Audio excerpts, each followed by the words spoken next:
Hey guys, welcome back to my second channel. It is currently 1:30 in the morning and I just cannot stop thinking about the upcoming Forza that's actually going to release later this month. So, discussion around this game has been very bipolar. I guess this is probably the best way to explain it. Me personally, I've just been kind of jumping between like, hey, this game actually is looking kind of good, to like, hey, this game is looking pretty bad. And I've just been kind of like jumping back and forth between these two camps. And I think that's honestly how most people felt about this Forza reboot. And honestly, what got me thinking today was just one of the latest track reveals that they had, where they just blatantly showed off some incredibly outdated car models that people have been getting rightfully riled up about. And I've just been kind of wanting to put out some thoughts here and just kind of talk about the entire discussion around like asset reusing, car model reusing, and what they actually want to go for with the new Forza. Let me start with a hot take, okay? I don't think reusing old car models is necessarily a bad thing. Now, before you get your pitchforks out, listen, okay? Just hear me out for a moment. I think what it really comes down to is what kind of vision do they actually have? What do they actually want to go for? Let's just imagine that in an alternate reality, there is no Forza reboot. Instead, there is a Forza Motorsport 8 that just released, after Forza Motorsport 7, like 2 years after. Like, they just kept their usual dev cycle. And in that supposed Forza Motorsport 8, we didn't get a complete reboot or a soft reboot, whatever the fuck they want to go for now. But it's instead just a straight up, expansion of Forza Motorsport 7, if you will. They fixed some of the issues, listened to some of the feedback, kept all the content, or at least most of the content in. And yes, that includes the outdated car models, but they just add more to it.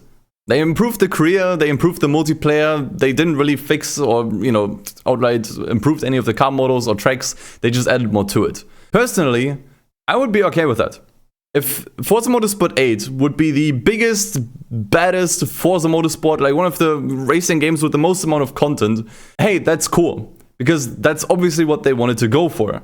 If there's like 60 plus tracks, if it feels like a modded Assetto Corsa, okay, that's fine. All right, if there's so much to do, if there's so much variety, if it's like all quantity. But that is obviously not what they wanted to go for with the new Forza. The new Forza Motorsport was marketed as like a soft reboot of the series. You probably remember when they mentioned the words built from the ground up, and they repeated that ad nauseum over and over and over again. And that obviously, rightfully so, planted certain expectations into people's minds. People expected this to be a complete reset of the series, where they completely overhauled the physics. Every track is completely redone, car models are redone. Pretty much every single aspect of this game has been actually made from the ground up, as they keep saying. And to a certain degree, that's exactly what they have done. So I don't want to use this video to just kind of like undermine what they have actually done with this game. They did cut like a bunch of tracks out just for the sake of having all tracks in the game be completely redone, which I think is a great thing. If that's what they want to go for, if they really want this to be a reset, a reboot of the series, that is absolutely the way to go. Now, we can obviously fight and argue on the exact track selections that they went for. And personally, I think that's always going to come down to personal preference. Now, some people would rather see certain tracks, would rather see more, real life tracks implemented into the new game. Whereas, people like me, for example, would rather see more fictional tracks because I like fictional tracks. But putting the actual selection of tracks aside, I think what they did here is exactly what they, needed to do if they wanted this to be a reboot. And it's to actually like scrap a bunch of the tracks and, exclude them from the game so that the ones that are there feel consistent and high quality. And it seems like that's also the exact same approach that they went for with the physics and the AI. Like all of that stuff apparently is supposed to be completely overhauled. The single player, the multiplayer. And in my opinion, that's actually the stuff that matters.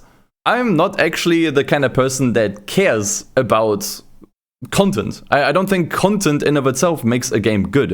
It doesn't apply to racing games, it doesn't apply to other games, it's just not really how games work in my opinion. And if you think about it, that's exactly what Forza Motorsport 7 has already done. Now obviously Forza Motorsport 7 introduced some issues to the franchise, but going from 5 to 6 to 7, it felt like they just kind of threw more content at the series, hoping that it would just kind of like pick up from there, when it just really didn't work.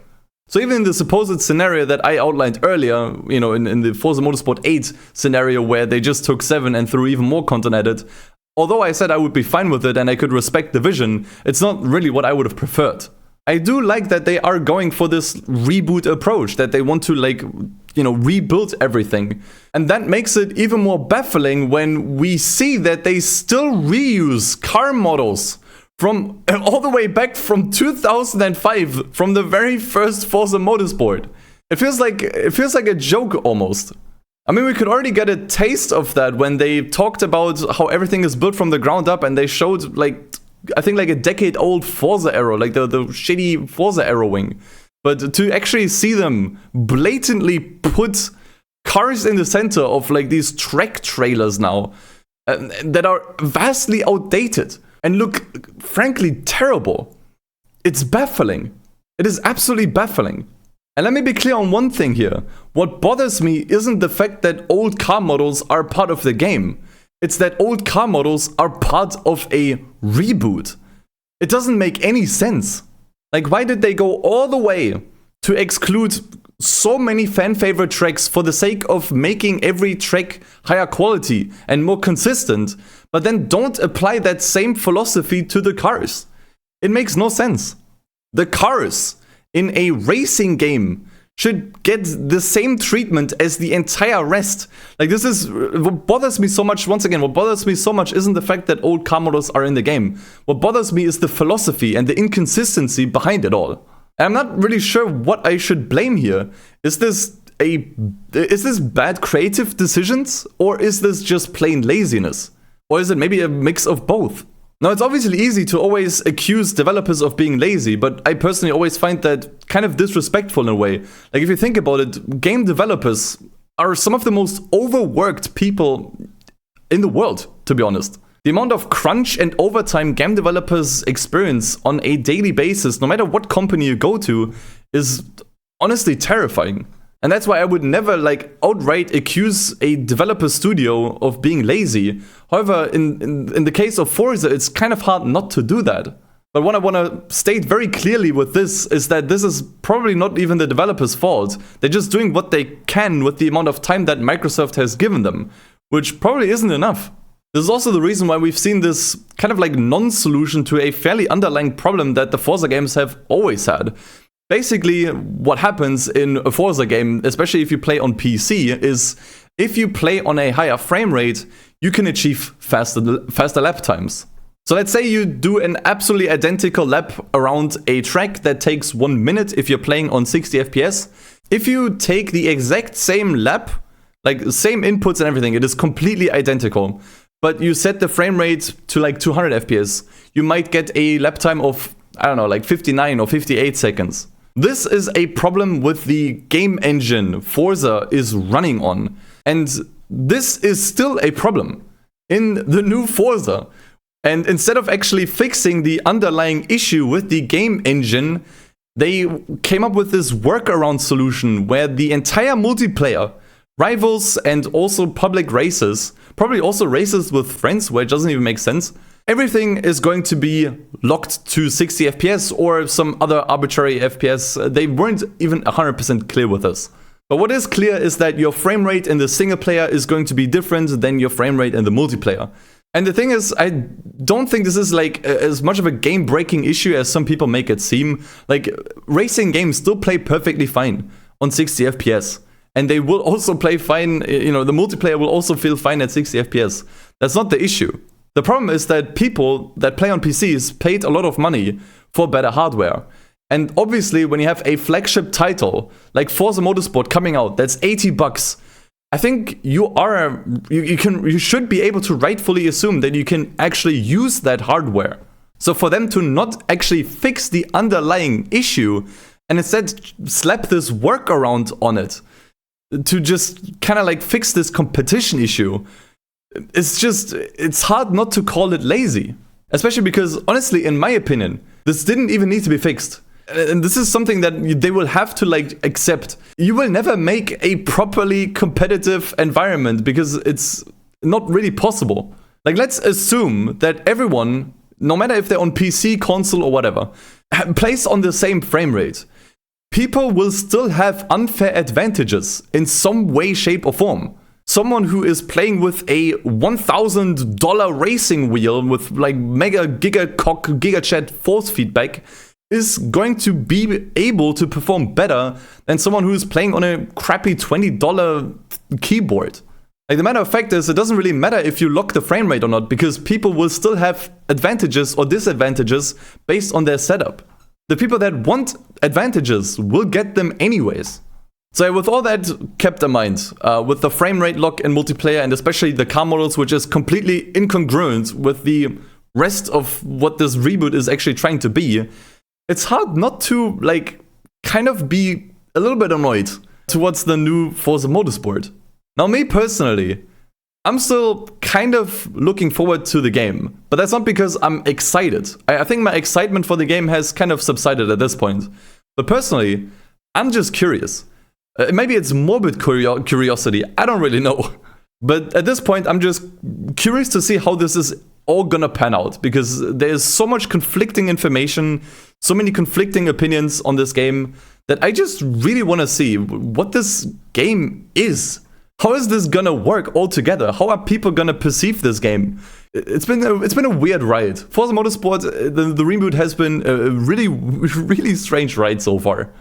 But to just summarize real quick, I just really have to call into question the philosophy that they went for. You know, because I kind of thought that this would be a little bit like Forza Motorsport 3. Because, you know, if you maybe some of you boomers might remember, jumping from Forza Motorsport 2 to Motorsport 3 was like a huge leap in pretty much every aspect. Like 2 and 3 feel fundamentally different from each other. They completely overhauled almost everything between those two games.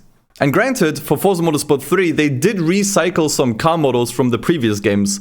However, they did at least touch them up in some ways and added interiors to all of them, because they didn't even have them in Forza Motorsport 1 and 2. So there was at least some kind of work done on these car models in Forza Motorsport 3, which was already a little bit of an evolution, a reboot to the series. And then we had Forza Motorsport 4, which basically just took 3 and expanded it in pretty much every conceivable way. And it kind of feels like with the reboot, they kind of want to have both of these. But that doesn't really work. You can only have one of the two. Either you go with a Motorsport 8 approach, where you just take the previous game and make it bigger, or you go a Motorsport 3 approach, and you actually take the time to like properly overhaul everything. And everything also includes the car models. So yeah, I just had to get all of that off of my chest. What are your thoughts on the upcoming Forza Motorsport? Are you even going to play it? I definitely will only buy it on Game Pass for now. That's, I think that's gonna be what most of us are going to do that are still interested in the game. But yeah, with all that being said, I don't think I'm going to be talking too much about the new Forza from this point on. I think at this point, it just makes most sense to just wait and see what the game is going to be like. But yeah, that's all I have for today, guys. Thanks so much for listening to sleep-deprived me ramble about Forza. This is gonna be a very interesting game. Anyways, take care, take it easy, and peace. See you guys.